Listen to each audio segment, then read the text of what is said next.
Hi guys and welcome back to the channel Deepak Yadav Education. Welcome to the Daily Hindu News and Editorial Analysis of 31st of January 2025. तो guys आज है तारीख 31 जनवरी 2025 और है Friday. देखेंगे आज के द हिंदू कंप्लीट न्यूज़पेपर को एनालाइज करेंगे। बट लेक्चर में आगे बढ़ने से पहले अगर आपको इस लेक्चर का पीडीएफ चाहिए तो क्या करना है, सबसे पहले डाउनलोड करना है टेलीग्राम, देन उसके बाद जाके सर्च बॉक्स में टाइप करना Deepak Yadav education UPSC. As you can see guys आपको ये वाला चैनल मिल जाएगा, इस पर क्लिक करना और जाकर इस चैनल को ज्वाइन कर लेना। ज्वाइन करने से फ़ायदा क्या होगा, यहाँ पर आपको डेली बेसिस पे लेक्चर का पीडीएफ मिल जाता है, डेली करंट अफेयर के वीडियो का पीडीएफ मिल जाता है और डेली बेसिस पे बहुत सारे डिजिटल नोट्स मिल जाते हैं। नाउ बढ़ते हैं आगे बढ़ने से पहले हमेशा की तरह हम लोग अपने लेक्चर को एक मैप के क्वेश्चन के साथ स्टार्ट करेंगे। तो आज आप सभी को मैप में जाकर देखना है कारासी कहाँ पर है एग्जैक्टली लोकेटेड, इसको अच्छे से मैप में देखना, देन उसके बाद आकर नीचे कमेंट सेक्शन में टाइप करना, जिससे कि आप लोग इसको लंबे समय तक याद रख पाओगे। तो चलिए शुभारंभ करते हैं और चलते हैं सबसे पहले थंबनेल वाले इंपॉर्टेंट आर्टिकल की तरफ। लेकिन दोस्तों थंबनेल वाले आर्टिकल पर बढ़ने से पहले मैं आपको बता दूं, वीडियोस में जैसे कि हम लोगों ने कल सेपरेशन किया था, काफ़ी लोग यहाँ पर उस सेपरेशन को सपोर्ट भी कर रहे हैं। काफ़ी लोगों का कहना है सेपरेशन नहीं होना चाहिए, अपने जो पॉइंट ऑफ व्यूज़ है वो मेंशन कर सकते हैं। क्योंकि एक चीज़ ये भी है, अगर हम एडिटोरियल को सेपरेटली कवर करते हैं तो उसमें हम लोग ज़्यादा मैक्सिमम आउटपुट निकाल पाते हैं, कल आप लोगों ने देखा होगा, है ना। तो उस तरीके से मैंने कल कंडक्ट किया था। लेकिन यार मुझे ना बहुत सारे हेल्थ इश्यूज़ हो रहे हैं इस समय पर, जैसा आप लोगों को पता है पिछले कुछ दिनों से मैंने वीडियोस के अंदर मेंशन भी किया है, हेड एक है और बाकी यहाँ पर कुछ चेकअप्स वगैरह हुए, जिसके बाद पता चलता है कि स्ट्रेस बहुत ज़्यादा है मुझे, और वो मुझे नहीं पता अब कोई बात नहीं, थोड़ा मैनेज करेंगे उसको। और दूसरी चीज़, ये जो वीडियोज़ हम यहाँ पर कर रहे हैं थोड़ा सा डिले हो रहा है, आपको पता है, लेकिन प्रॉब्लम यही है कि मैं डिले कर सकता हूँ लेकिन वीडियो के अंदर में जो क्वालिटी है उसके साथ में कॉम्प्रोमाइज़ नहीं कर सकता। इस वजह से यहाँ पर थोड़ा सा यार डिले मैनेज कर लो। जैसे आज भी ये वीडियो जब ये रिकॉर्डिंग शुरू हुई है 9:20 हो रहे हैं, तो अभी थोड़ा सा यहाँ पे समय लगेगा इसको रिकॉर्ड करने में, देन उसके बाद इसको अपलोड करने में, अपलोड करने के बाद वो चेकिंग में चले जाता है थोड़ी देर के लिए, तो वहाँ पर भी टाइम लगता है। इस वजह से वीडियो थोड़ा सा डिले हो जाता है। आई होप आप मेरी प्रॉब्लम को समझ रहे होंगे। बट चीज़ ये है कि मैं कोई भी आर्टिकल जो है अगर बहुत ज़्यादा इंपॉर्टेंट है तो उसको स्किप नहीं करूँगा। काफ़ी लोग देखते होंगे वीडियो में, कभी मैं आर्टिकल कम डिस्कस करता हूँ, कभी ज़्यादा डिस्कस करता हूँ। ज़्यादा कम इसलिए हो जाता है, कुछ टॉपिक्स ऐसे होते हैं दोस्तों जिसको लेकर एक रिसर्च की रिक्वायरमेंट होती है। फॉर एग्जाम्पल आज वैसे न्यूज़पेपर में ज़्यादा कुछ नहीं है, आई होप आप लोगों ने न्यूज़पेपर देखा होगा और सिलेबस अगर आपको पता है तो कुछ फालतू नहीं पढ़ोगे और आपको पता होगा 4 से 5 आर्टिकल ही काम के हैं, ठीक है। फिर हम लोगों ने कुछ इंडियन एक्सप्रेस के आर्टिकल ले लिए हैं, जिससे कि यहाँ पर हम अपने आर्टिकल को पूरे एनालिसिस को बैलेंस कर पाएँ, अच्छे से रेलिवेंट चीज़ों को पढ़ सकें, ठीक है। तो कभी आर्टिकल अगर स्किप हो जाता है तो आप ये मत सोचा करो कि छूट गया या मैंने छोड़ दिया, उसको नेक्स्ट डे पे कवर कर दिया जाता है। क्योंकि मैं दिन में 2 बार इस न्यूज़पेपर को ओवरव्यू दे देता हूँ, कुछ रेलिवेंट चीज़ें हैं तो वो नेक्स्ट डे भी कवर हो जाती हैं। तो परेशान ना होइए, आप बिना टेंशन के इन वीडियोस को फॉलो कीजिए और एग्ज़ाम में मोस्ट प्रोबेबली अगर क्वेश्चन आते हैं अपने इन करंट अफेयर्स इन आर्टिकल से तो वो क्वेश्चन यहीं से आएंगे, ठीक है। चलिए फिर आज हमारे सेशन में वैसे 4 टॉपिक्स हैं जो कवर करने बहुत ही ज़रूरी हैं। सबसे पहला ये topic GS paper number 2 polity के पॉइंट ऑफ व्यू से इंपॉर्टेंट है। यहाँ पे डिस्कशन हो रहा है एड हॉक जजेस के बारे में, तो हम डिस्कस करेंगे कि आखिरकार सुप्रीम कोर्ट ने कुछ पहले जो रूल्स डिसाइड करे थे एड हॉक जजेस के अपॉइंटमेंट के लिए वो क्या थे, अब पुराने वाले रूल्स को रिलैक्स करने की बात क्यों की जा रही है, आखिरकार हाईकोर्ट किन चैलेंजेस से गुजर रहे हैं वो यहाँ पे समझाया गया है। दूसरा जो हमारा आर्टिकल होने वाला है ये WHO के रिकमेंडेशन के बेसिस पर है। ये आर्टिकल थोड़ा रेलिवेंट है जीएस पेपर नंबर 2 हेल्थ के पॉइंट ऑफ व्यू से।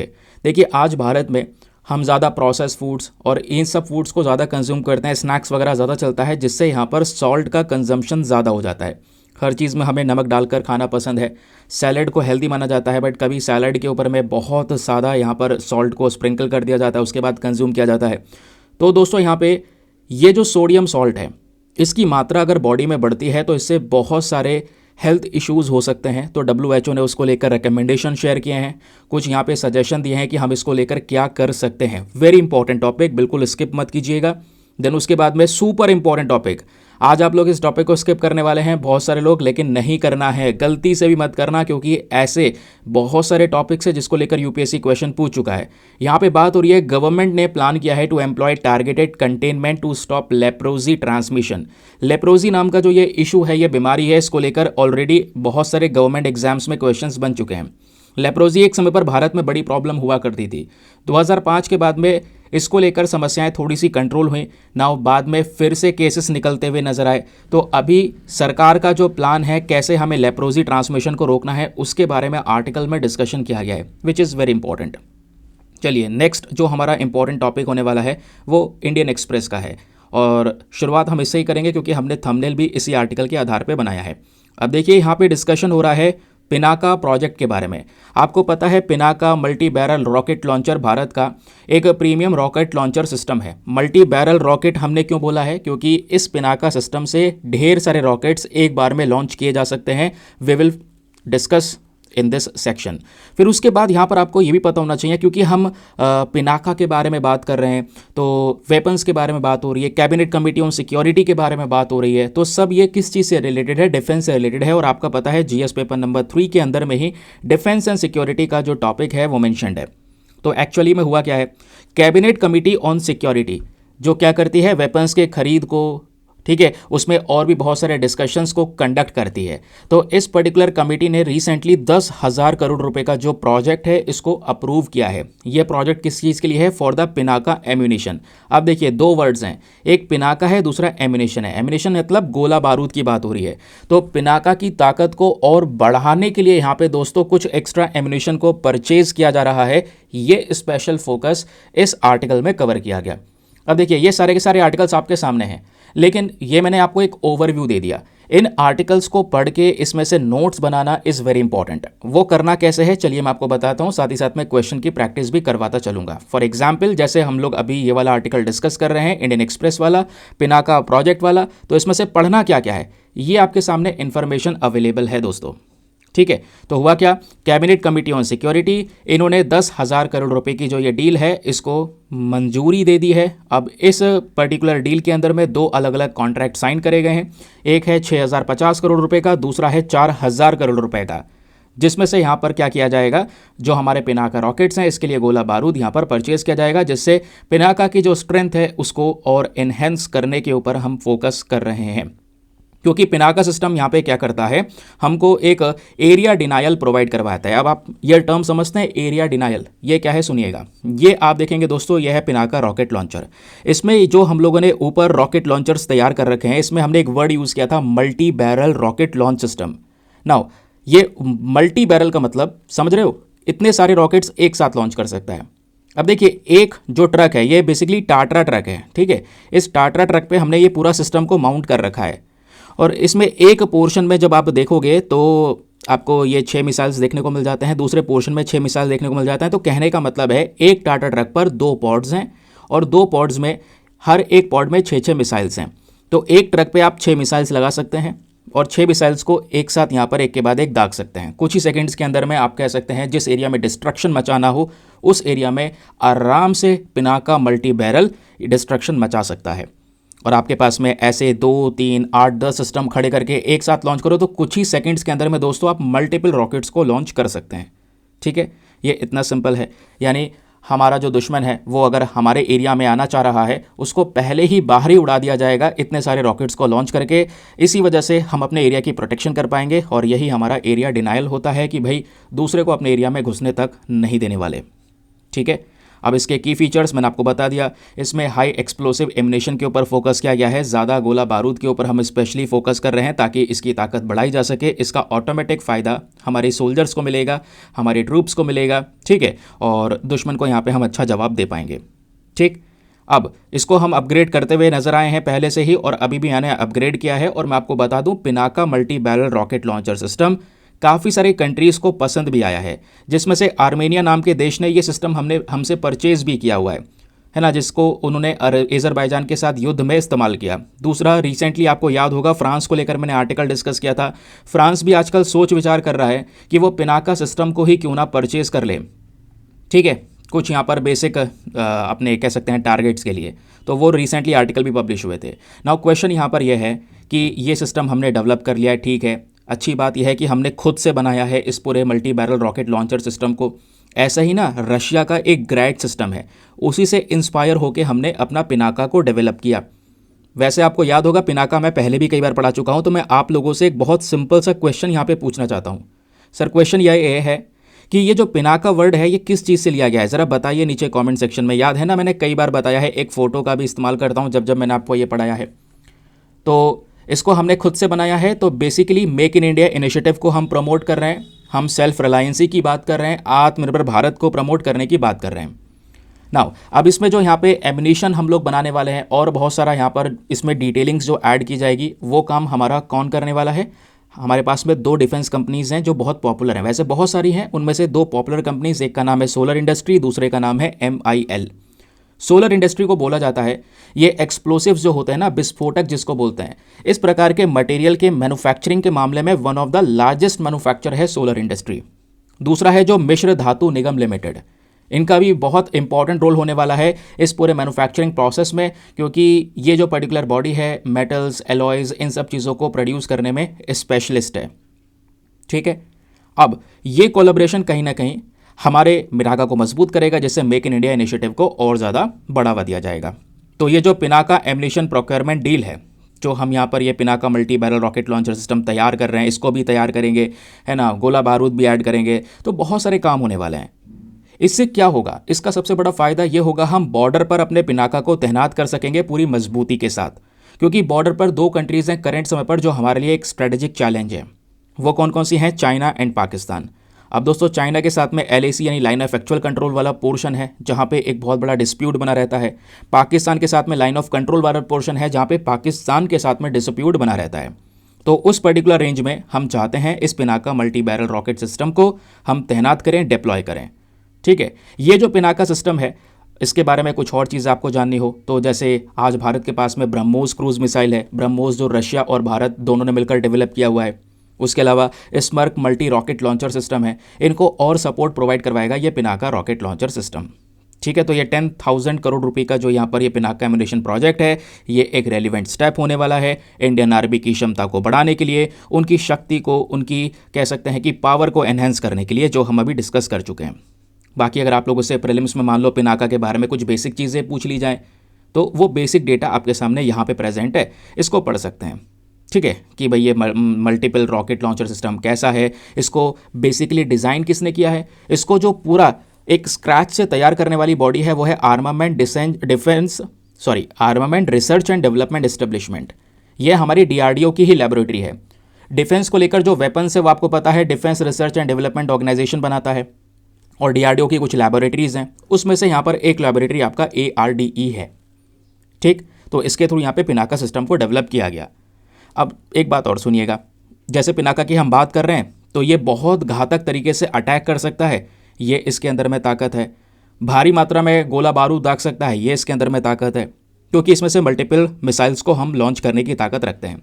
बाकी ये सब आप देख पाओगे तो ऑलरेडी बता चुका हूँ, इसमें 2 पॉड्स होते हैं, 6 रॉकेट्स के 2 पॉड्स हैं, तो एक टाटरा ट्रक पे 12 रॉकेट्स हैं, 2-3 ट्रक ऐसी खड़ी कर दिए साथ में, तो रॉकेट्स दागे जाएँ तो कुछ ही सेकेंड्स के अंदर में हम बहुत से रॉकेट को दागने की क्षमता रखते हैं। ठीक है, अब एक रेलिवेंट चीज़ मैं इसको हाईलाइट भी कर देता हूँ, आप लोग भी कर लीजिएगा, ये थोड़ा इंपॉर्टेंट आपका ये पोर्शन है। ठीक है, इसको सुनिएगा, ये क्या बात है। पिनाका के अंदर में कुछ वेरिएंट्स हैं, इसके रेंजेस हैं, जैसे हर चीज़ में रेंज होती है, पिनाका 1, 2, 3, ऐसा आपने यहाँ पर अग्नि 1, 2, 3 करके मिसाइल्स के नाम सुने हैं ना। वैसे ही दोस्तों पिनाका में आपका एक होता है पिनाका MK1, नोट डाउन कीजिएगा। पिनाका MK1 जो है ये 48 किलोमीटर्स की रेंज है इसकी। दूसरा यहाँ पर जो पिनाका MK1 एडवांस, आगे एडवांस लिख रहा हूँ, इसकी रेंज यहाँ पर 60 किलोमीटर है, यानी कि उससे और ज़्यादा इंप्रूवमेंट हो गया है। फिर लास्ट में हमारे पास में है पिनाका MK2। ठीक है, ये आपका MK2 वाला है, जिसकी जो रेंज है 90 किलोमीटर्स की है, यानी जितनी ज़्यादा रेंज उतने ज़्यादा डिस्टेंस को कवर कर पाएगी हमारी मिसाइल्स, उतने ज़्यादा दूर तक जाके डिस्ट्रक्शन मचा पाएगी, उतना ही ज़्यादा एडवांस और बेहतर मिसाइल होगी। ठीक है, तो ये कुछ बेसिक्स है, डेटा आपके सामने प्रेजेंट है। बाकी बताया जाता है कि पिनाका में अच्छी बात है कि ये ऑल वेदर मिसाइल है, कैसा भी वेदर क्यों ना हो, कैसा भी यहाँ पर प्रॉब्लम क्यों ना हो, चाहे गर्मी है, बरसात है, कैसा है मौसम है, हर मौसम के अंदर में ये ऑपरेट करने की ताकत को रख सकता है। और जो पिनाका MK3 डेवलप हो रहा है, ध्यान रखिए ये तो हमने MK2 तक की बात की है, MK3 पे भी काम हो रहा है। तो MK3 की जो रेंज है दोस्तों वो लगभग होगी 5757.70 किलोमीटर्स पर आवर के हिसाब से। ठीक है, DRDO करंट समय पर MK3 के 2 वेरिएंट्स पे काम कर रहा है, याद रखिएगा। तो एडवांस से एडवांस वर्जन्स हमारे पास में अवेलेबल हैं। ये है पूरा का पूरा आर्टिकल, कोई क्वेश्चन बनेगा, आप रेडी हैं उसको सॉल्व करने के लिए। चलिए आगे आते हैं अगले इंपॉर्टेंट न्यूज़ पर। अगली न्यूज़ को डिस्कस करने से पहले एक छोटी सी इन्फॉर्मेशन है दोस्तों, अगर आप लोग हमारे पेड ग्रुप्स को ज्वाइन करना चाहते हैं तो आपके पास में बढ़िया मौका है इसको ज्वाइन करने के लिए। यहाँ पर आपको डेली बेसिस पे करंट नोट्स के पीडीएफ वगैरह प्रोवाइड करवाए जाते हैं। फॉर एग्जाम्पल, जैसे आप लोगों ने यहाँ पर ये पीडीएफ देखा, हमने पिनाका के बारे में पढ़ा, ये इन्फॉर्मेशन आपको मिल गई। फिर उसके बाद दोस्तों यहाँ पे हम अभी दूसरा आर्टिकल डिस्कस करेंगे सोडियम कॉन्स्टिट्यूएंट को लेकर। फिर यहाँ पर आप देख पाएंगे तीसरा आर्टिकल हमारा लेप्रोजी को लेकर। हर एक आर्टिकल के नीचे यहाँ पे क्वेश्चन कैसे बन सकता है, हर एक फैक्ट यहाँ पे आपको प्रोवाइड करवाने की कोशिश की है। न्यूज़पेपर का आर्टिकल भी साथ ही साथ में लगा दिया है, तो आपको आर्टिकल के साथ साथ प्रॉपर डिटेल मिल जाती है। यानी आपने न्यूज़पेपर रीडिंग की, न्यूज़पेपर रीडिंग करके सर हम क्या लिखें, नोट्स कैसे बनाने हैं, प्रॉब्लम है हमें मान लो एनालिटिक अप्रोच से बनाना है। क्योंकि इस आर्टिकल से देखो एक चीज़ होती है, हम ये सोचते हैं कि पहले तैयारी कर लें प्रीलिम्स की फिर कर लें मेंस की, ऐसा नहीं होता है। प्रीलिम्स और मेंस दोनों की तैयारी साथ में होती है और उसी तरीके से आपके यहाँ पे आर्टिकल्स को रेडी किया जाता है। मैं आपको एग्जांपल दिखा देता हूँ सबसे बड़ा, ये आपके सामने आर्टिकल है।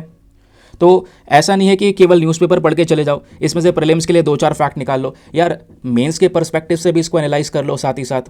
तो आप देखोगे एक इनफ कंटेंट प्रोवाइड करवाया है, इसमें प्रीलिम्स के लिए हेल्पफुल है, प्रीलिम्स के लिए ये आर्टिकल ऐसे हेल्पफुल हो सकता है, क्वेश्चन बना दिया, और मेंस के लिए डेटा आपके पास में अवेलेबल है, तो एक एनालिटिकल अप्रोच मिल जाएगा इस आर्टिकल के आधार पे, जो आपकी प्रिपरेशन को और ज़्यादा बूस्ट करता है। ठीक है, बाकी जैसे मैंने आपको बताया ये जो पीडीएफ्स हैं हिंदी और इंग्लिश दोनों भाषाओं में मिलते हैं। कहाँ पे मिल जाएंगे, इस पेड ग्रुप में मिल जाएंगे। ग्रुप को ज्वाइन करने का जो फी पेमेंट है वो बहुत ही ज़्यादा मिनिमम है, just 499 for the lifetime access. जब तक आपका सिलेक्शन ना हो जाए तब तक आप 499 में ग्रुप को ज्वाइन करके रख सकते हैं। सबसे अच्छी चीज़ पता है क्या है कि आज अगर आप ग्रुप ज्वाइन करेंगे तो ऐसा नहीं है केवल आज से पीडीएफ्स मिलने शुरू होंगे। आज आपने ये पेमेंट कर भी दी ना और ग्रुप ज्वाइन कर लिया, पुराने सारे पीडीएफ्स आपके हाथ में आ जाएंगे, जिससे कहने का मतलब है आपका अमाउंट तुरंत रिकवर हो जाएगा, लेकिन बेनिफिट्स आपको फिर भी मिलते रहेंगे। ग्रुप को ज्वाइन करने के लिए करना क्या है, व्हाट्सएप पर जाना, यहाँ पर आपको एक नंबर दिया गया है 8534873368। इस नंबर पर मैसेज कर देना कि I want to join this group. वहाँ पे आपको रिप्लाई मिलेगा, पेमेंट का प्रोसेस दिया जाएगा और उससे ज़्यादा इंपॉर्टेंट आपको डेमो वीडियो का लिंक मिलेगा। पूरे वीडियो को चेक कर लीजिएगा, देख लीजिएगा मुझको कहाँ पर क्या फ़ायदा होगा। कंप्लीटली सेटिस्फाई करने के बाद में जाकर ये इन्वेस्टमेंट कर सकते हैं। ठीक है, चलिए अगली इंपॉर्टेंट खबर पर आते हैं। आज के साइंस एंड टेक पे ये खबर है, देखोगे पूरे पेज को यहाँ पे न्यूज़पेपर ने कवर कर रखा है। अब इस पूरे न्यूज़पेपर का ही समराइज़ कर पाना आपके पास में इतना टाइम नहीं होगा, तो टाइम बचाओ और वीडियो देख के पीडीएफ को रिवाइज कर लेना, काम खत्म आपका। चलिए समझते हैं क्या है मामला। वर्ल्ड हेल्थ ऑर्गेनाइजेशन ने रिसेंटली एक गाइडलाइन को यहाँ पे रिलीज़ किया। उस गाइडलाइन में वर्ल्ड हेल्थ ऑर्गेनाइजेशन का क्या कहना है, इनका कहना है कि जो हम आज सॉल्ट का कंजम्पशन करते हैं, नमक जो खा रहे हैं, उसकी मात्रा बहुत ज़्यादा हो चुकी है। उस मात्रा को रेगुलेट करना ज़रूरी है। अगर हम रेगुलेट नहीं करते हैं तो आने वाले समय पर बहुत सारे हेल्थ इश्यूज़ हो सकते हैं, इवन किडनी डैमेज के चांसेस भी बढ़ जाते हैं। समझाऊंगा किस तरीके से। तो दोस्तों यहाँ पे WHO का कहना यह है जो आप नमक इस्तेमाल करते हैं उसमें है आपका सोडियम। ठीक है, अब एक होता है नमक जिसमें सोडियम कंटेंट थोड़ा सा कम होता है, क्योंकि हमें सोडियम को ही रेगुलेट करना है। अब एक नमक दूसरा आता है जिसमें सोडियम कम होता है, यानी कि लो सोडियम सॉल्ट सब्सटीट्यूट्स, जिसमें सोडियम कम होगा। लेकिन अगर सोडियम कम वाला नमक लोगे तो थोड़ा एक्सपेंसिव होगा, महंगा होगा। और इंडिया में आज मिडिल इनकम ग्रुप्स जो हैं वो बड़े लेवल पर हैं, है ना। तो बेसिकली वो अफोर्ड नहीं कर पाएंगे उतने ज़्यादा महंगे नमक को, समझ रहे हैं। तो ये प्रॉब्लम है, इसमें गवर्नमेंट कुछ कर सकती है। वो क्या कर सकती है वो भी आर्टिकल में डिस्कस किया गया है। तो बेसिकली WHO ये कहता है कि आज हमें जो सोडियम है इसको कितना खाना चाहिए, हर दिन 2 ग्राम के आसपास या 2 ग्राम से कम का इंटेक होना चाहिए अगर आपको हर बीमारी से बचना है। और आज 2 ग्राम तो यहाँ पर बहुत मतलब मामूली है। आज इंडिया के अंदर में पर पर्सन के हिसाब से 10 ग्राम के आसपास सोडियम को कंज्यूम किया जा रहा है, जो बहुत ज़्यादा है। आज हम चिप्स का पैकेट खा लेते हैं, ठीक है, या कुरकुरे खा लेते हैं, पढ़ते पढ़ते खा लेते हैं, तो उसमें सोडियम कंटेंट बहुत ज़्यादा है। एक्चुअली में प्रॉब्लम यह है हम लोग लेबल रीडर नहीं है ज़्यादा, जो प्रोडक्ट है उसकी लेबल के ऊपर में इतना ज़्यादा पढ़ते नहीं है, जोर नहीं देते, है ना। और हेल्थ को लेकर कुछ ज़्यादा अप्रोच नहीं रखते। But the thing is health obvious सी बात है वेल्थ है। ये मैं बता रहा हूँ क्योंकि मैं सफ़र कर रहा हूँ पिछले 4 से 5 दिनों से, इवन यहाँ पर 10-15 दिन हो चुके हैं। उस आधार पर बता रहा हूँ। हाँ, ज़रूरी है, आपको लेबल पढ़ना भी चाहिए, अपने बॉडी के रिक्वायरमेंट के हिसाब से काम करना चाहिए। और सबसे ज़रूरी चीज़ क्या है, आज हम ये भी करते हैं, मान लो आप खाना खा के बैठे हैं, कोई और दूसरी चीज़ आपके सामने आई, हम वो भी खा लेते हैं, लेकिन नहीं खाना है, आपकी बॉडी की रिक्वायरमेंट नहीं थी वो, समझ रहे हैं। एक्स्ट्रा कैलोरीज देना और एक्स्ट्रा कैलोरीज देना बॉडी को बहुत आसान होता है, लेकिन कैलोरीज, उन्हीं कैलोरीज को बर्न करना, उसको बैलेंस करना बहुत मुश्किल होता है। समझ रहे हैं? तो जितना रिक्वायरमेंट है उसके हिसाब से चलें, क्योंकि एक रिपोर्ट आई है रिसेंट समय पर कि you are what you eat. आप वो हैं जो आप खाते हैं, जो आप खाते हैं वही आपके शरीर पे ऊपर दिखाई देता है। अच्छा साफ खाना खाएंगे, बॉडी हेल्दी रहेगी। ठीक है, हेल्दी रखना है तो करना पड़ेगा। अनहेल्दी फूड खाएंगे, बॉडी अनहेल्दी रहेगी, सिंपल सी बात है। ठीक है, चलिए अब फिलहाल यहाँ पे WHO का ये जो पर्टिकुलर मूव है, इससे बहुत सारे हेल्थ बेनिफिट्स हो सकते हैं हमको, लेकिन कैसे हो सकते हैं सुनिएगा। पहली चीज़ ये बोला जाता है, जो सोडियम का ज़्यादा कंजम्पशन करता है, ज़्यादा यहाँ पे नमक को खा रहा है, उसको हाइपरटेंशन की प्रॉब्लम हो जाएगी, बीपी हाई जाने लगेगा, है ना। कार्डियोवास्कुलर डिजीज़ हो सकती हैं। जब बीपी हाई गया तो ऑब्वियस सी बात है हार्ट से रिलेटेड प्रॉब्लम्स यहाँ पे होने लगती हैं। तो आपको बचना होगा सोडियम इनटेक से, क्योंकि ज़्यादा नमक खाना हाइपरटेंशन से प्रॉपर तरीके से लिंक होता है ये, और इससे ही heart risk, heart stroke, even यहाँ पर हार्ट अटैक के चांसेस बढ़ सकते हैं। हाई सोडियम से क्या होगा, हमारे बॉडी के अंदर जो ब्लड वेसल्स हैं, जहाँ पे ब्लड फ्लो हो रहा है, उसके अंदर में वाटर जमा होना शुरू हो जाता है, वाटर रिटेंशन प्रॉब्लम्स बढ़ जाती है, ब्लड प्रेशर और इंक्रीज़ हो जाता है। समझ रहे हैं? तो आपको यहाँ पे सोडियम कंजम्पशन पे ध्यान रखना है। चीज़ें खा सकते हैं, लेकिन मॉडरेशन इज़ द की। आपको मॉडरेट लेवल पे काम करना होगा, सब चीज़ को बैलेंस करके चलना होगा। ठीक है, तो अगर आप इसका कंजम्पशन को थोड़ा रिड्यूस करेंगे तो इसके बेनिफिट्स आपको ज़्यादा मिलेंगे, लेकिन कंजम्पशन को बढ़ा देंगे तो कोई बेनिफिट, सोडियम ज़रूरी भी है बॉडी के लिए, लेकिन अपने मॉडरेट लेवल में, जितनी ज़रूरत है उसके हिसाब से। तो WHO ने यही बोला कि भाई जो ज़्यादा नमक को खा रहा है, इससे काफ़ी लोगों की मृत्यु हो रही है, और हाई सोडियम इंटेक की वजह से हर साल, आप यकीन नहीं करोगे, WHO का डेटा है कि 1.9 मिलियन डेथ होती हैं।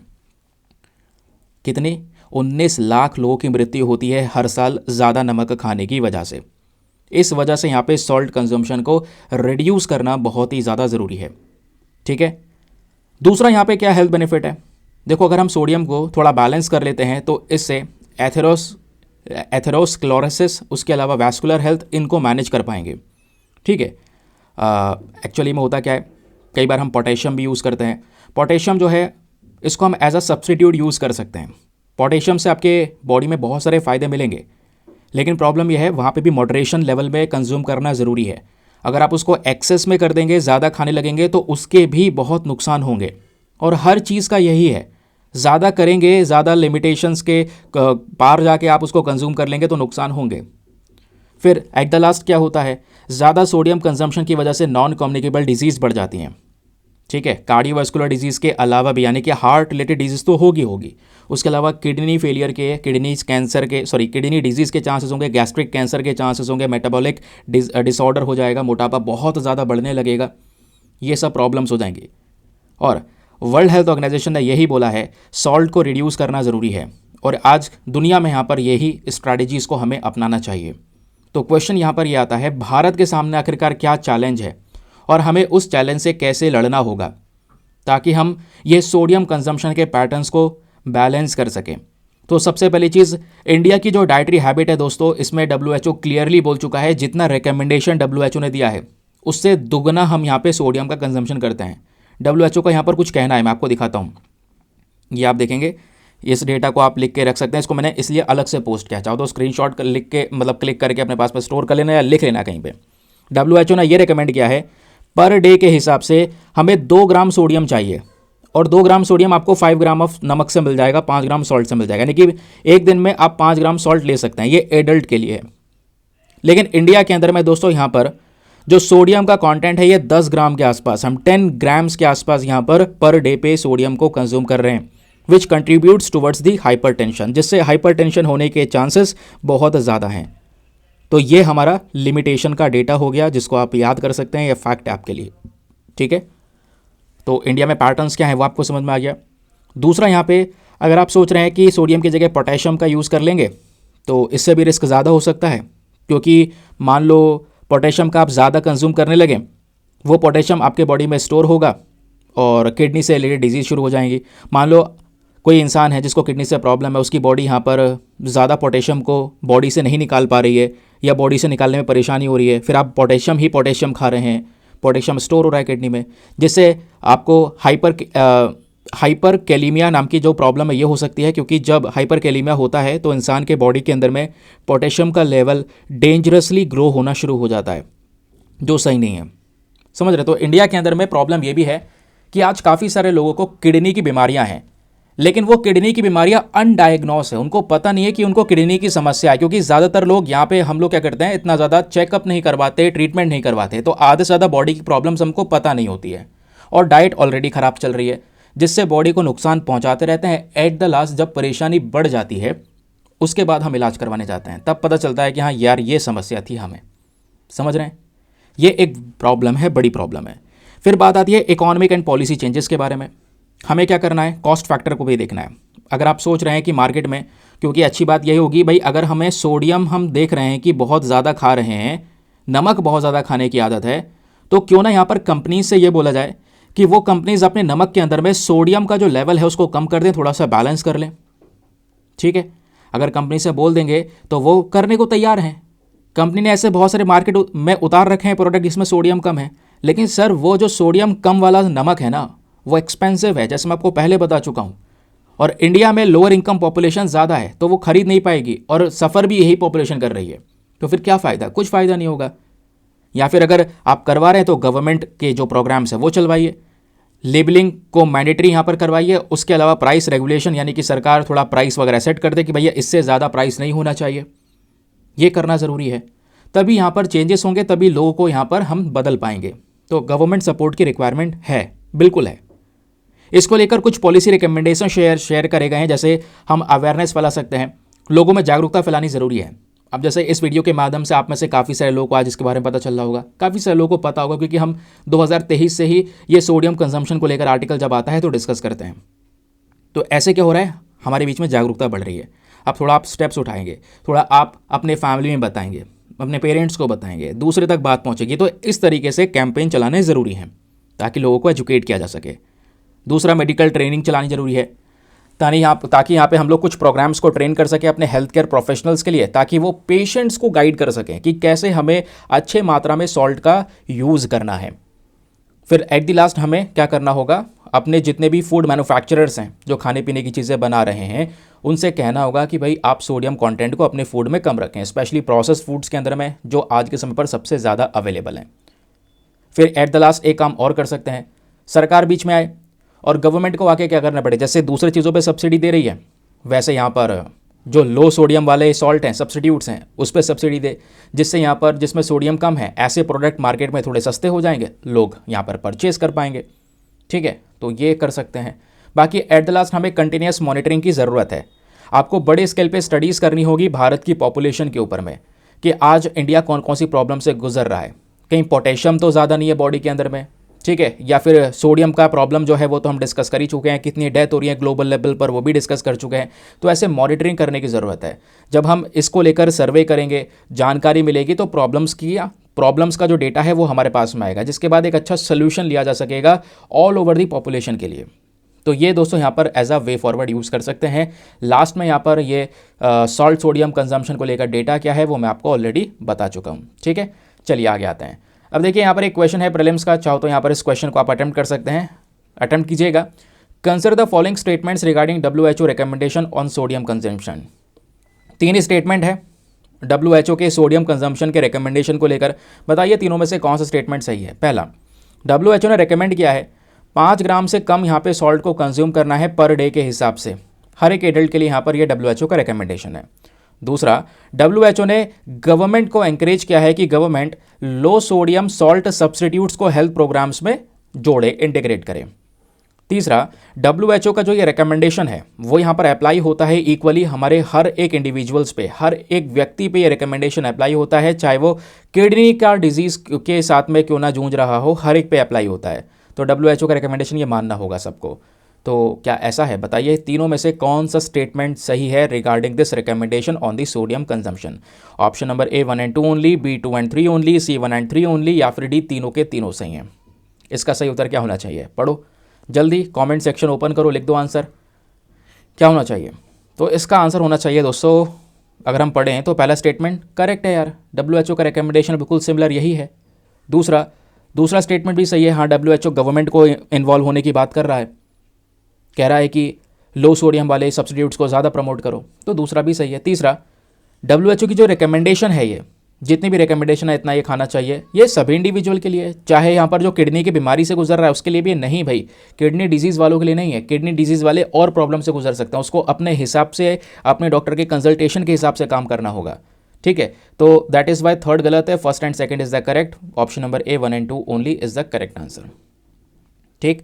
चलिए आगे आते हैं उसके बाद नेक्स्ट आर्टिकल की तरफ। अगला आर्टिकल भी काम का है, बहुत काम का है यार। एक काम करा करो, चैनल के ऊपर में लाइक का बटन है, सॉरी वीडियो के ऊपर में, प्लीज़ यार उसको मेक श्योर कर दिया करो। 5000 लाइक्स का टारगेट है, पहले अचीव हो जाता था टारगेट हमेशा, आजकल नहीं हो पाता है।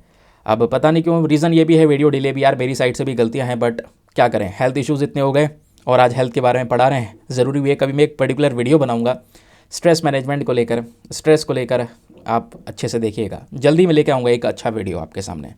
थोड़ा सा अपना तो मैनेज कर लूँ पहले मैं। तो यहाँ पे जो आर्टिकल है ये बात करता है analysis of targeted containment strategy for leprosy transmission in India. ये वैसे न्यूज़ आर्टिकल आपने देख लिया होगा, न्यूज़ आर्टिकल यार मैंने यहाँ पे नहीं लगाया है, ये लगाया हुआ है आपके सामने, ठीक है, ये आप देख पाएंगे। ये रहा हमारा न्यूज़ आर्टिकल। हुआ एक्चुअली में क्या है, हमारी हेल्थ मिनिस्ट्री करेंट समय पर फोकस कर रही है इंडिया में लेप्रोजी वाले केसेस को रोकने के लिए, और इसके लिए यहाँ पर वर्ल्ड हेल्थ ऑर्गेनाइजेशन का भी कुछ डेटा का यूज़ किया है। इंडिया में एक समय पर लेप्रोजी के केसेस हुआ करते थे ज़्यादा, लेकिन 2005 में भारत को हम लोगों ने कह सकते हैं कि एक टैग दिया, यानी WHO की साइड से एक टैग मिला। वो टैग क्या है कि लेप्रोजी को as a public health problem India ख़त्म कर चुका है, पब्लिक के लिए अब कोई प्रॉब्लम नहीं है लेप्रोजी, इस प्रकार का टैग WHO ने दिया। क्यों? क्योंकि नेशनल लेवल पर 2005 में हर 10,000 में से एक केस लेप्रोजी का आ रहा था। लेप्रोजी नाम की जो बीमारी है, इसके कुछ फोटोज़ वगैरह शेयर कर सकते हैं, देख सकते हैं आप, स्पेशली गूगल पे, मतलब थोड़े डिस्टर्बिंग फोटो हैं, वो मैंने यहाँ पे यूज़ नहीं किए हैं।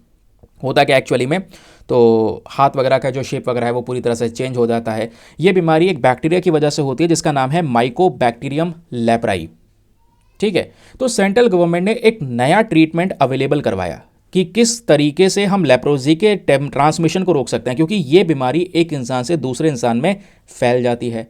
तो हमारा टारगेट है 2027 तक जो भी पर्टिकुलर कंडीशन बची हुई है लेप्रोजी को लेकर वो भी देश से ख़त्म कर देना, जिसकी वजह से इंडिया को हम जल्दी लेप्रोजी फ्री कंट्री बनाएंगे।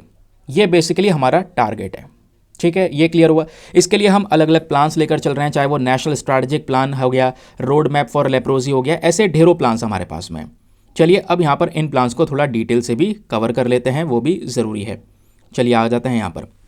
तो गवर्नमेंट ऑफ इंडिया ने अपना एक प्लान लॉन्च किया, national strategic plan and road map for leprosy. ये टारगेट है हमारा 2027 तक कि हम लेप्रोजी के केसेस के ट्रांसमिशन को ज़ीरो कर दें, ख़त्म कर दें। क्यों? क्योंकि हम लोग ये देख पा रहे हैं ये बीमारी ट्रांसमिट होती है, एक इंसान से दूसरे इंसान में फैलती है। फिर से बोल रहा हूँ, किसकी वजह से होती है? माइकोबैक्टीरियम लेप्राई की वजह से, इस बैक्टीरिया की वजह से बीमारी होती है। कई बार बॉडी पे छाले पड़ जाते हैं और छोटे छोटे दाने हो जाते हैं, लेशंस जिसको बोलते हैं। उसके अलावा बॉडी का स्ट्रक्चर चेंज हो जाता है, हाथ वगैरह यहाँ पर दोस्तों राउंड से हो जाते हैं, तो बॉडी डिफॉर्मेशन भी इसमें हो जाता है। तो गवर्नमेंट के ढेरों इनिशिएटिव्स हैं जहाँ पे इस लेप्रोजी जैसी प्रॉब्लम को टैकल करने के लिए स्टेप्स लिए गए। फॉर एग्जांपल यहाँ पे 3 ड्रग रेजिमेन को इंट्रोड्यूस किया गया। 3 ड्रग रेजिमेन क्या है? 3 दवाइयाँ, ठीक है, 3 मेडिसिन का हम उपयोग करेंगे इस बीमारी से लड़ने के लिए। क्योंकि लेप्रोजी में भी दोस्तों 2 प्रकार के केसेस होते हैं, मैं आपको बता देता हूँ दोनों केसेस के बारे में। हम लेप्रोजी को लेकर अलग से भी डेटा लेकर आए हैं, जैसा आप यहाँ पर देख पाओगे, पता होना चाहिए। एक यहाँ पर दोस्तों लेप्रोजी का टाइप है जिसको बोलते हैं पॉसी बैसिलरी लेप्रोजी, और दूसरा होता है मल्टी बैसिलरी लेप्रोजी। पॉसी बैसिलरी में यहाँ पर स्किन पर थोड़े कम दाने वगैरह होते हैं और इसमें ना जो केसेस थोड़ा सा कम खतरनाक होता है, जबकि मल्टी बैसिलरी के अंदर में नर्व डैमेज वगैरह ज़्यादा हो जाती है, बैक्टीरियल इन्फेक्शन ज़्यादा है, स्किन में प्रॉब्लम ज़्यादा होती हैं, तो वो थोड़ा सा खतरनाक स्टेज हो जाता है। हाँ, आप इसको स्टेजेस में डिवाइड कर सकते हैं, ठीक है, क्लियर हो गया। अब इसके की फीचर्स के बारे में अभी हमने डिस्कस किया कि हमारी स्ट्रैटेजी क्या है। स्टार्टिंग में हमारी स्ट्रैटेजी यही है कि पॉसी बैसिलरी लेप्रोजी के केसेस के लिए 3 दवाइयाँ हम इस्तेमाल करेंगे और वो 3 दवाइयाँ लगातार देंगे, कुछ दिनों में वो बीमारी ख़त्म हो जाएगी। ये हमारा मेन टारगेट है, समझ रहे हैं। और आज दोस्तों इंडिया में लेप्रोजी नाम की जो बीमारी है, ऐसा नहीं है पूरे भारत में, केवल 5 राज्यों में सबसे ज़्यादा केसेस नज़र आते हैं, बाकी राज्यों में थोड़े थोड़े केसेस हैं। अच्छा, 5 राज्यों में सबसे ज़्यादा केसेस कौन कौन से हैं? बिहार, छत्तीसगढ़, झारखंड, महाराष्ट्र, उड़ीसा, ये 5 स्टेट्स हैं, ठीक है। उसके अलावा आपको याद भी रखना है, इंडिया ने निकुष्ठ 2.0 को शुरू किया। ये बेसिकली क्या है, एक वेब बेस्ड इंफॉर्मेशन पोर्टल, यानी कि वेबसाइट कह सकते हैं, जहाँ पे आपको रियल टाइम इन्फॉर्मेशन मिलती है लेप्रोजी के बारे में, लेप्रोजी केस के बारे में हर एक डेटा आपको मिलता है। फिर गवर्नमेंट ने कुछ प्रोग्राम्स भी यहाँ पे चलाए। अब ये सब करना ज़रूरी है। ज़रूरी इसलिए है दोस्तों क्योंकि इसका इम्पैक्ट एक इंसान के हेल्थ और मेंटल डेवलपमेंट पे भी पड़ता है, क्योंकि जिस इंसान को ये प्रॉब्लम होती है, लोग यहाँ पे क्या करते हैं, उसके साथ में डिस्क्रिमिनेशन, भेदभाव करना शुरू कर देते हैं, जो एक अच्छा साइन नहीं है। जो उसके मेंटल हेल्थ को डिस्टर्ब करेगा वो ऑलरेडी एक प्रॉब्लम से गुजर रहा है। दूसरा, यहाँ पे उसको सोशल स्टिग्मा फेस करना पड़ रहा है, डिस्क्रिमिनेशन फेस करना पड़ रहा है। समझ रहे हैं? तो अच्छा तरीका यही है कि जितना जल्दी आप यहाँ पे डायग्नोस कर सकें, जितना जल्दी यहाँ पर आप इसके बारे में पता लगा सकें, उतना ज़्यादा बेटर है। ठीक है, जितना जल्दी पता लगेगा उतना अच्छा ट्रीटमेंट आप उसको अवेलेबल करवा के उस बीमारी को ठीक कर सकते हैं। क्योंकि इंडिया ऐसा नहीं है बहुत पीछे है, क्योंकि दुनिया भर में जितने लेप्रोजी के केसेस हैं 2021-22 में, उसमें से इंडिया के 53.6% के आसपास केसेस हैं। तो बेसिकली भारत में इस प्रॉब्लम को टैकल करना is also one of the utmost requirement. ये ज़रूरी है बहुत। फिर बात आती है यहाँ पर इसके चैलेंजेस के बारे में। हमारे पास में क्या क्या चुनौतियाँ हैं? चुनौतियाँ ये है कि काफ़ी केसेस अनडिटेक्टेड है। मैंने बोला ना, इंडिया में प्रॉब्लम यह है कि हमें बीमारियाँ होती हैं, हमें पता नहीं होता, क्योंकि ज़्यादा हम ट्रीटमेंट डॉक्टर से बचने की कोशिश करते हैं, अपने बॉडी का ट्रीटमेंट नहीं करवाते हैं, तो बीमारियाँ जो है उनका डायग्नोसिस काफ़ी डिले हो जाता है। ठीक है, डायग्नोसिस डिले होने की वजह से वो बीमारी छिपी भी रहती है। अब जब प्रॉब्लम बढ़ जाती है तब पता चलता है कि हाँ, ये दिक्कत हमारे पास में है। दूसरा, यहाँ पर हेल्थ केयर इंफ्रास्ट्रक्चर। दूसरी प्रॉब्लम हमारे इंफ्रास्ट्रक्चर को लेकर भी है। आज हमारे पास में उतना लेवल का इंफ्रास्ट्रक्चर नहीं है। क्या मैं डायग्नोस कर रहा हूँ, डायग्नोस की फैसिलिटी भी तो अवेलेबल होनी चाहिए ना जगह जगह पे।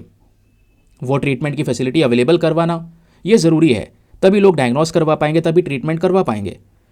हमारे पास में ट्रेन प्रोफेशनल्स नहीं है जिनके पास में प्रॉपर ट्रेनिंग हो, तो ये कमियाँ भी हैं। तीसरा, सोशियो इकोनॉमिक बैरियर्स। लेप्रोजी के जो पेशेंट्स होते हैं, जैसे मैंने आपको बताया, उनको कहीं पर रोज़गार नहीं दिया जाता, एजुकेशन में उनके साथ भेदभाव होने लगता है। तो ये सब करना मतलब छोड़ देना चाहिए। ये करना एक इंसान के मेंटल हेल्थ को और ज़्यादा डिस्टर्ब करेगा। बाकी ये ट्रांसमिशन इसमें पॉसिबल है, ये मैं आपको बता ही चुका हूँ। तो वे फॉरवर्ड यही, अवेयरनेस फैलाई जाए, कोलैबोरेशन किया जाए और कुछ यहाँ पे इसके ट्रीटमेंट्स को अवेलेबल करवाया जाए। तो ध्यान रखिएगा। अब लेप्रोजी को लेकर 2 से 4 फैक्ट्स मैं आपके सामने रख रहा हूँ। इन फैक्ट्स को चाहो तो नोट डाउन कर लीजिएगा, प्रीलिम्स में क्वेश्चन बन सकते हैं। जैसे लेप्रोजी को हम हांसेन डिजीज़ के नाम से जानते हैं, एक ऐसा इन्फेक्शन जो माइकोबैक्टीरियम लेप्राई की वजह से होता है। ये बीमारी आपकी स्किन को, आपकी पेरीफेरल नर्व्स को, ठीक है, अब पेरीफेरल नर्व्स आपको पता है जो आपके सेंट्रल नर्वस सिस्टम के एक हिस्सा है, उससे साथ में जुड़ी हुई है। उसके अलावा यहाँ पे आपके अपर रेस्पिरेटरी सिस्टम को डैमेज कर देता है। ये बीमारी, ये बैक्टीरिया इस तरीके से हिट करता है। बाकी एक इंसान है जिसको ये बीमारी हो चुकी है, ये नॉर्मल इंसान के सामने जाता है ना, और नॉर्मल इंसान के सामने उसके रेस्पिरेटरी ड्रॉपलेट्स अगर आते हैं, उस रेस्पिरेटरी ड्रॉपलेट्स के कनेक्ट में नॉर्मल इंसान आ जाए तो ये बीमारी फैल सकती है। इसमें जो सिम्टम्स है दोस्तों, ये बड़ी प्रॉब्लम है। 5 से 20 साल में यहाँ पर धीरे धीरे करके लक्षण नज़र आते रहते हैं। सिम्टम्स क्या हैं? बॉडी का, स्किन का कलर चेंज होना, बॉडी पे छाले बनना। दूसरा, हमारे जहाँ जहाँ जिस बॉडी के हिस्से पे लेप्रोजी हो जाएगा, उस हिस्से का जो फीलिंग है दोस्तों, वो बॉडी नहीं ले पाती है, क्योंकि उस हिस्से की जो नर्व्स है वो डैमेज हो चुकी हैं। मसल्स वीक हो सकती हैं, पैरालिसिस होने के चांसेस हैं। काफ़ी केसेस में डिफॉर्मिटीज़, यही बता रहा था, हाथ वगैरह यहाँ पे मुड़ से जाते हैं पूरे। आंखों में प्रॉब्लम हो सकती है, दिखना बंद हो सकता है। बाकी 2 टाइप्स हैं लेप्रोजी के, टाइप्स ऑलरेडी हम यहाँ पर डिस्कस कर चुके हैं। तो बस यही है कि भाई इसका डायग्नोसिस किया जाए। डायग्नोसिस करने के लिए आप स्किन टेस्ट करवा सकते हैं, स्किन बायोप्सी करवा सकते हैं, लेप्रोमेन टेस्ट करवा सकते हैं। इसके माध्यम से चीज़ें ठीक हो पाएंगी। Now at the last, treatment क्या है? ट्रीटमेंट पे आप मल्टी ड्रग थेरेपी का इस्तेमाल कर सकते हैं। Multi drug therapy that means आपको कुछ ज़्यादा दवाइयाँ चाहिए होंगी, दवाइयों के कॉम्बिनेशंस का यूज़ कीजिए इस बीमारी को ट्रीट करने के लिए। ये मल्टी ड्रग थेरेपी खुद WHO ने रिकमेंड किया है।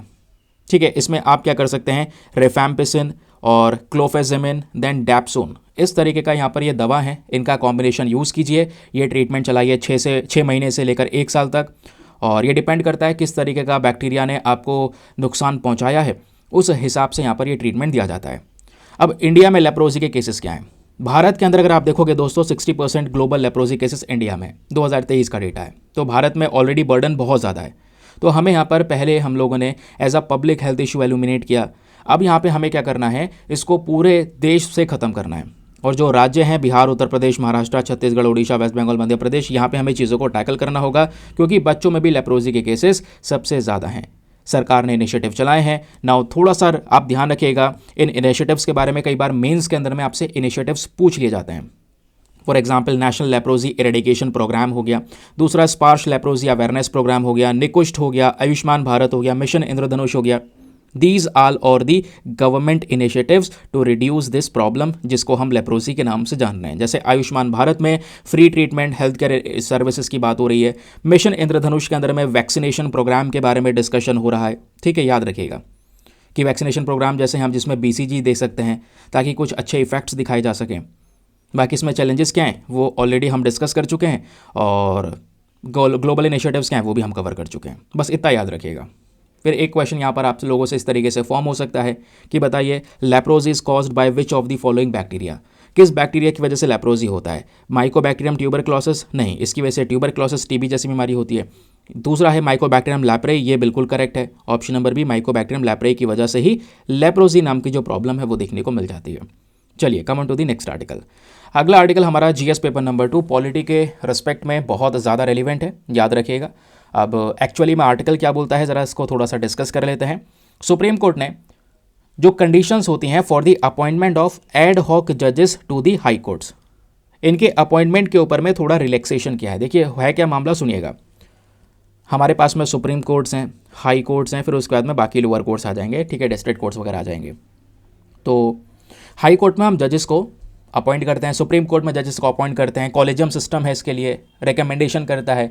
फिर यहाँ पे प्रेसिडेंट गवर्नर का एक बहुत बड़ा रोल रहता है अपॉइंटमेंट्स में, ये सभी को पता है जो आप पढ़ते हैं पॉलिटी, ये वो बेसिक सी चीज़ हैं। नाउ पहले आर्टिकल समझिए। आर्टिकल ये बोलता है हाई कोर्ट में एड हॉक जजेस के अपॉइंटमेंट करना। नाउ एक तो होते हैं आपके जो जजेस का अपॉइंटमेंट कॉलेजियम सिस्टम से होता है, जो बेसिकली कोर्ट्स के अंदर में सर्व कर रहे होते हैं, न्याय दे रहे होते हैं। ठीक है ना, कोर्ट के अंदर में एज अ जज सर्व कर रहे हैं, न्याय दे रहे हैं, केसेस को हैंडल कर रहे हैं। एक होता है एड हॉक जज। एड हॉक जज को हम कोई स्पेसिफिक पर्पस के लिए ही यहाँ पे अपॉइंट करते हैं। नाउ इसको नोट डाउन कर सकते हैं, स्पेसिफिक पर्पस।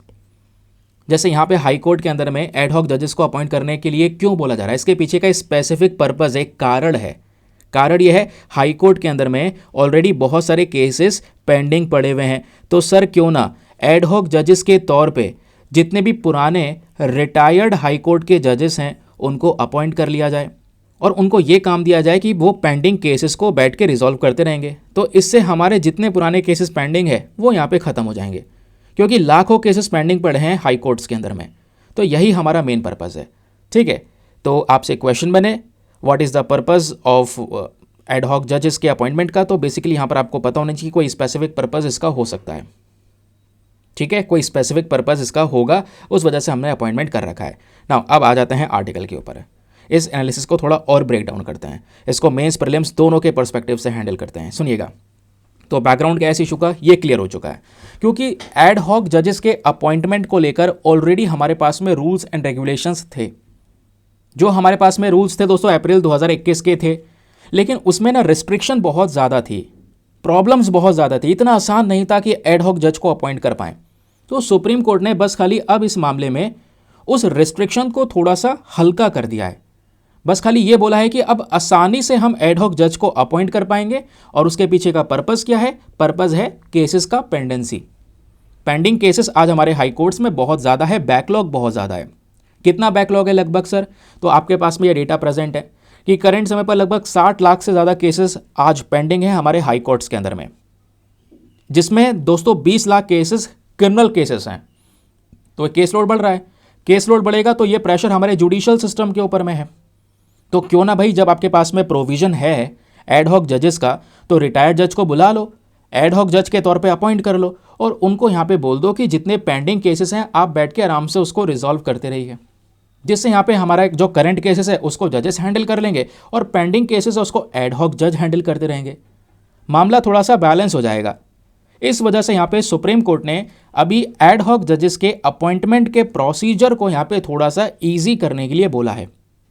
अच्छा, क्या हम एड हॉक जजेस में एज अ रिटायर्ड जजेस को अपॉइंट कर सकते हैं? क्या ये बात कहीं पर लिखी हुई है? जी बिल्कुल, हमारे कॉन्स्टिट्यूशन ऑफ इंडिया के अंदर भारतीय संविधान में अंडर आर्टिकल 224A आर्टिकल 224 ए के अंदर में, याद रखिएगा, ये अलाउ करता है आप रिटायर्ड जज के अपॉइंटमेंट को कर सकते हैं। आपको मतलब कोई जज है जो रिटायर हो चुका है, उसको आप एज अ एड हॉक जज अपॉइंट कर सकते हैं, ताकि हाई कोर्ट में क्योंकि वैकेंसी भी पड़ी, आप वैकेंसी नहीं भर रहे हैं, तो वैकेंसी नहीं भर रहे हैं तो इससे अच्छा यहाँ पर यह है कि एड हॉक जज को आप अपॉइंट करिए, रिटायर्ड जज को लेकर आइए और पेंडिंग केसेस को आप रिजॉल्व करने पे थोड़ा सा ध्यान दीजिए। तो बस खाली यही सुप्रीम कोर्ट ने बोला, और पुराने वाले जो 2021 का जजमेंट था उसमें थोड़ा सा आसान करने की बात की है कि भाई यहाँ पे थोड़ा सा मामले को आसान कर दो, जो आपने रिस्ट्रिक्शंस रखी हैं उसको थोड़ा सा ईजी कर दो, ठीक है। नहीं तो फिर पहले रिस्ट्रिक्शन बहुत ज़्यादा थी कि भाई इतना इतना सब कुछ होगा, केस पेंडिंग पड़े हैं 5 साल से ज़्यादा, ठीक है। 10% ऑफ केसेस कैसे कैटेगरी हैं जो 5 साल से ज़्यादा पुराने हैं, है ना। अगर ऐसी कुछ कैटेगरीज है उसके बाद ही अपॉइंटमेंट होगा। सुप्रीम कोर्ट बोलता है यार ये सब करने की क्या ज़रूरत है, हमें वैकेंसी में इशू आ रहा है, पेंडिंग केसेस पड़े हैं, तो इससे अच्छा यहाँ पर यह अपॉइंटमेंट को फ्लेक्सिबल कर दो, थोड़ा और ज़्यादा यहाँ पे लचीला बना दो। कहने का मतलब यह है कि आराम से अपॉइंटमेंट कर लिया जाए, क्योंकि क्रिमिनल केसेस ज़्यादा पड़े हैं, तो क्रिमिनल केसेस लाखों केसेस पड़े हैं, 60 लाख से ज़्यादा केसेस पड़े रहना, वो भी पेंडिंग, ये कोई छोटा मोटा नंबर नहीं है, तो हमें ये काम करना होगा। तो नंबर ऑफ एड हॉक जज आप अपॉइंट कर सकते हैं, लेकिन आपको याद रखना होगा हाई कोर्ट के अंदर में जो जुडिशियल स्ट्रेंथ होती है कि जितने भी जजेस अपॉइंट होने हैं उसमें 10% से ज़्यादा आप एड हॉक जज को अपॉइंट नहीं कर सकते। तो ये लिमिटेशंस आपने ध्यान में रखनी होगी।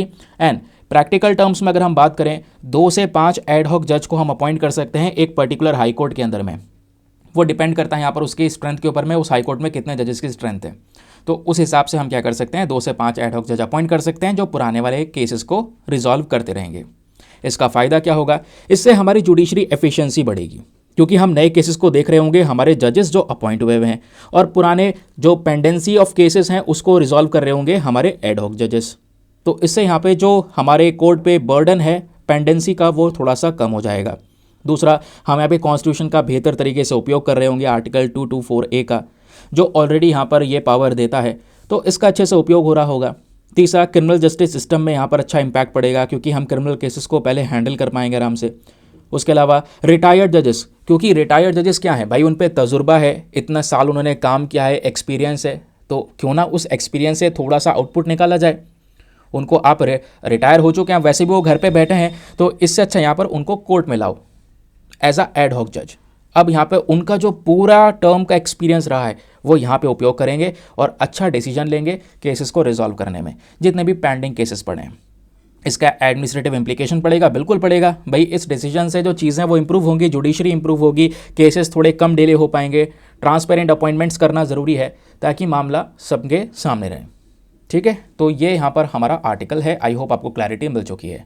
नाउ एक क्वेश्चन आप लोगों के लिए है, इस तरीके से बन सकता है कि which article of the Indian constitution allows for the appointment of retired high court जजेस एज एड हॉक जजेस। वो कौन सा आर्टिकल, वो कौन सा अनुच्छेद है जो बेसिकली यहाँ पर एड हॉक जजेस को, एड हॉक जजेस के पोस्ट पर as a retired high court जज के अपॉइंटमेंट को अलाउ करता है। तो वो आपका आर्टिकल 224A हो जाता है, जिसके बारे में ऑलरेडी हमने डिस्कशन किया। तो ये था दोस्तों यहाँ पे आज का हमारा न्यूज़पेपर एनालिसिस। जो भी इंपॉर्टेंट टॉपिक्स है वो हम लोगों ने कवर कर लिए हैं। ज़्यादा टाइम वेस्ट मत कीजिएगा फालतू फालतू चीज़ों में या लंबा खींचना, ठीक है। तो चलिए फिर करते हैं अपने इस सेशन को समाप्त। मिलते हैं आप लोगों से नेक्स्ट वीडियो में। आज के लिए bye bye, have a nice day, thank you and जय हिंद।